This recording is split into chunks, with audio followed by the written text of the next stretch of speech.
Hi, everyone. Thank you so much for joining us, Brandon, Vanessa, and Eduardo. We're going to be talking about some winemaking stylistic techniques today. I'm Amanda McCrossin, and I'm just hosting this little chat here. So I'm going to kick it off to you, Vanessa. I'm excited to be here. Thanks for joining us, Amanda. My name is Vanessa Conlin, Master of Wine and the Head of Wine for Wine Access. Hello, everybody. I'm Brandon Sparks-Gillis, based in the Central Coast of California, down in Santa Barbara County, where I'm winemaker and partner at Dragonette. Hi, I'm Eduardo Dingler, Vice President of Wine and Sourcing at Wine Access, and a huge fan of wine. And yourselves. Cheers to that. Cheers to that. Well, I think we all have wine, right? Yes, virtually. Living in this very virtual world, we all drinking wine, and we wanted to get together and talk about some things that make different grapes what they are in the glass. So with that, I think, Vanessa, you have a few questions as far as oak treatment goes. So we should probably kick it off there, because I think that's one of the most asked questions about wine. One of the things that winemakers say is that great wine is made in the vineyard. And I think that's true to an extent, but it can't happen without the winemaker. You can have the best vineyard in the world, but you could still make a mediocre wine from it if you don't have the killer winemaking talent behind it. So Brandon, as our winemaking talent here today, I wanted to talk with you about aging vessels and fermentation vessels. So yeah, to back up to your first point, it's absolutely true that the sort of cliche saying about great wine being made in the vineyard, the truth in that is that, as you said, you can't make great wine without great grapes. But I always like to say that really it takes 100% of effort in the vineyard and 100% of effort in the cellar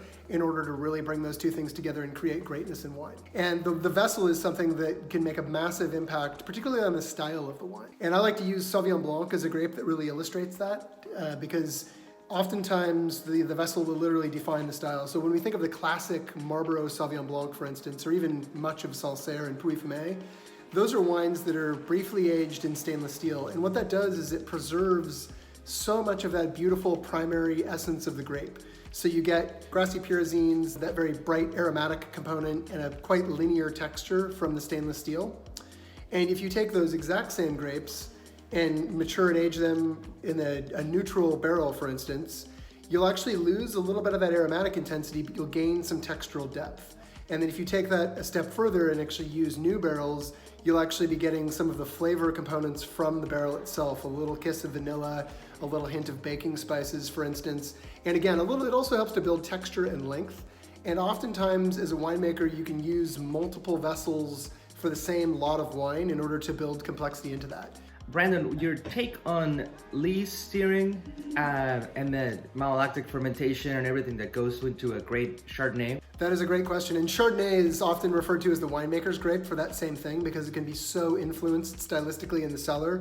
You can take grapes from the exact same vineyard, give it to a winemaker who wants to make an early released unoaked stainless steel bottling of Chardonnay, and that's going to be linear, very much show more tension a la Sauvignon Blanc than what we often think of as sort of standard California Chardonnay. And when you bring lees and malolactic into the equation, those will actually give a great breadth to the style. So I'll start with malolactic. So the malolactic fermentation, or malolactic conversion, as we kind of call it nowadays, is the conversion of a sharper malic acid like you'd get from a green apple, that kind of snappy bite. Lactic acid is the same acid that's in milk and dairy products, and so it's much more creamy and really has a much more mouth-coating softness of texture. And so, for instance, with Chardonnay, the decision to go malolactic versus non-malolactic, it often is an influence of the winemaker style and or the climate and conditions of the grape. So for instance, here in Santa Barbara, we oftentimes work with these very cool climate vineyards that have a high amount of natural acidity. And depending on where that acidity is at harvest, oftentimes malolactic will be a tool that we'll use to moderate that. So if the acid starts out extremely high, doing some partial or full malolactic will just soften that acidity. Can you talk a little bit about residual sugar and how that may play into a wine?